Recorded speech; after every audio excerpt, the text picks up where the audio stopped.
Hello friends, எல்லோரும் எப்படி இருக்கீங்க? இன்றைக்கி நம்ம வீடியோவில் எல்லாருக்குமே ரொம்ப பிடிக்கக்கூடிய வகையில் ரொம்ப டேஸ்ட்டாக ஒரு சூப்பரான ஸ்வீட் ரெசிபி தான் பார்க்க போகிறோம்.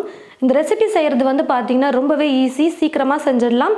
ரவை இருந்தால் போதும், டக்குன்னு செய்யக்கூடிய அளவுக்கு ஒரு ஈஸியான ரெசிபி தான் இது. வாங்க ரவை பர்ஃபி எப்படி செய்கிறதுன்னு பார்க்கலாம்.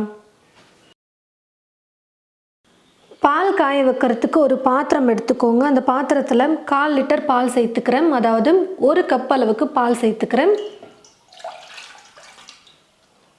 எல்லா பொருளையும் ஒரே கப்பில் அளந்து எடுத்துக்கலாம், அப்போ கரெக்டாக இருக்கும். நீங்கள் உங்களுடைய வீட்டில் எல்லா பொருளையும் ஒரே கப்பில் அளந்து எடுத்துக்கோங்க. இப்போது 3/4 கப் அளவுக்கு தண்ணி சேர்த்துக்கிறேன். கூடவே கொஞ்சமாக குங்குமப்பூ சேர்த்துக்கிறேன். கொஞ்சம் கலர் கொடுக்கும், அதுக்காக நான் குங்குமப்பூ சேர்த்துக்கிறேன். உங்கள்கிட்ட குங்குமப்பூ இல்லைன்னா பரவாயில்ல, ஸ்கிப் பண்ணிக்கோங்க. இப்போ பாலை நல்லா காய வச்சு எடுத்துக்கலாம். பாருங்கள் ஃப்ரெண்ட்ஸ், பாலை நல்லா காய வச்சு எடுத்துக்கிட்டேன். ஸ்டவ்வை பற்ற வச்சுக்கிட்டு ஸ்டவ் மேலே ஒரு கடாய் வச்சுட்டு, கடாய் நல்லா சூடு ஏறினதும் 2 ஸ்பூன் அளவுக்கு நெய் சேர்த்துக்கிறேன். உருக்காத நெய்யை நான் 2 ஸ்பூன் சேர்க்குறேன். ஒருவேளை உருக்கி வச்சுருந்தீங்கன்னா 3லேருந்து 4 ஸ்பூன் அளவுக்கு சேர்த்துக்கோங்க. நெய் நல்லா உருகினதுக்கு அப்புறமா 1/4 கப் அளவுக்கு முழு முந்திரி எடுத்து வச்சுருக்கேன். அதாவது 20 முந்திரி நான் எடுத்து வச்சுருக்கேன். இப்போ இந்த முந்திரிகளை சேர்த்துட்டு நல்லா வறுத்து எடுத்துக்கலாம்.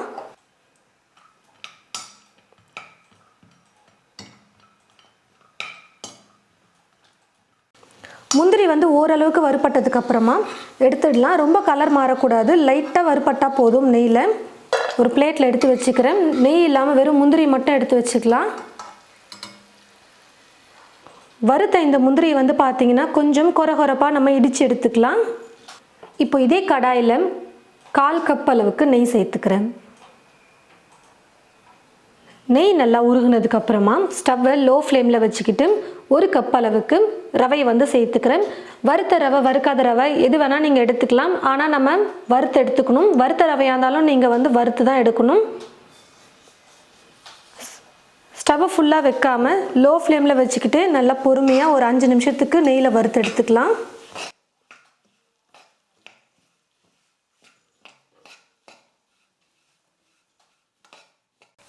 நல்லா 5 நிமிஷத்துக்கு ஸ்டவ்வை லோ ஃப்ளேமில் வச்சுக்கிட்டு ரவையை நல்லா வறுத்து எடுத்துக்கிட்டேன்.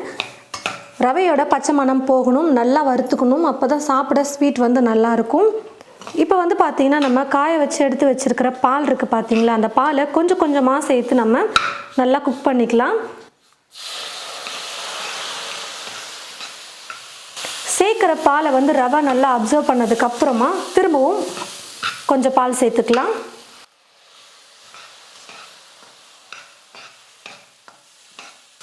எடுத்துருக்கிற எல்லா பாலையும் இப்படி கொஞ்சம் கொஞ்சமாக சேர்த்து நல்லா குக் பண்ணிக்கோங்க.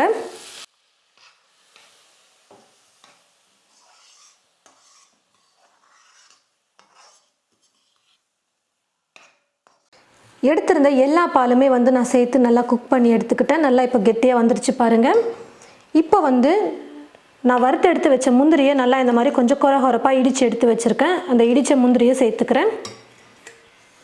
கூடவே ஏலக்காவை ஒரு 2 சிட்டிக்கு அளவுக்கு சேர்த்துக்கிறேன். எல்லாத்தையும் சேர்த்து ரவையோடு கலந்து கொடுத்துக்கலாம்.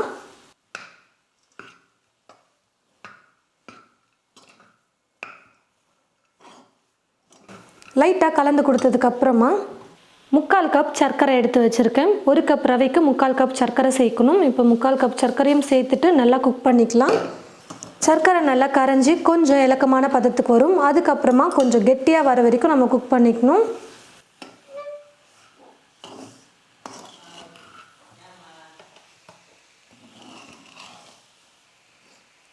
பாருங்கள் ஃப்ரெண்ட்ஸ், நல்லா இந்த மாதிரி கெட்டியாக வரணும். அப்போ தான் நம்ம பீஸ் போடுறதுக்கு கரெக்டாக இருக்கும். நல்லா குக் பண்ண நல்லா கெட்டியாக வந்துருச்சு பாருங்கள்.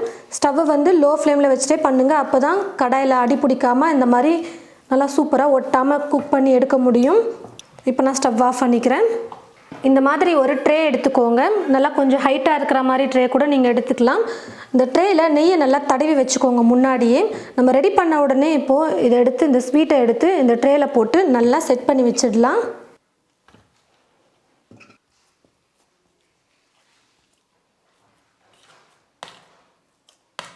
நல்லா ஈவனாக கொஞ்சம் கூட கேப்பே இல்லாமல் நல்லா ஸ்ப்ரெட் பண்ணி விட்டுக்கோங்க. பாருங்கள் ஃப்ரெண்ட்ஸ், நல்லா ஈவனாக நான் ஃபுல்லாக ட்ரே ஃபுல்லாக நான் வந்து ஸ்ப்ரெட் பண்ணி வச்சுட்டேன். இப்போ நல்லா சூடு ஆறட்டும். ஃபுல்லாக சூடு ஆறுற வரைக்கும் அப்படியே விட்டுடலாம்.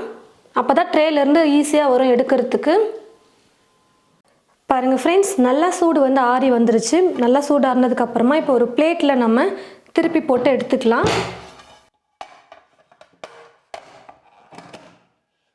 நல்லா இப்படி கொஞ்சம் தட்டி விட்டோம்னா போதும், அழகாக அப்படியே பீஸ் வந்து கீழே விழுந்துடும்.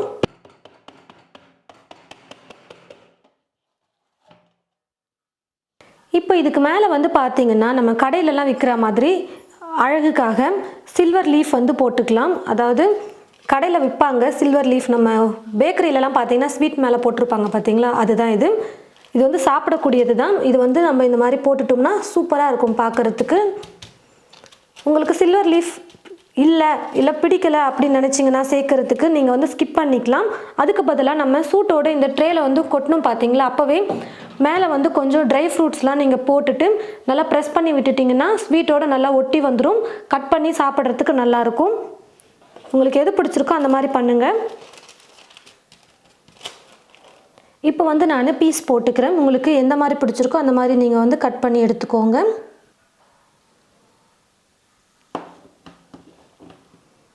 நல்லா சூப்பராக ரவையை வச்சு நம்ம ஒரு பர்ஃபி வந்து ரெடி பண்ணிட்டோம். சாப்பிடவே அவ்வளோ சூப்பராக இருக்கும். பார்க்கவும் பார்த்தீங்கன்னா நல்லா கலர்ஃபுல்லாக சூப்பராக இருக்குது பாருங்கள்.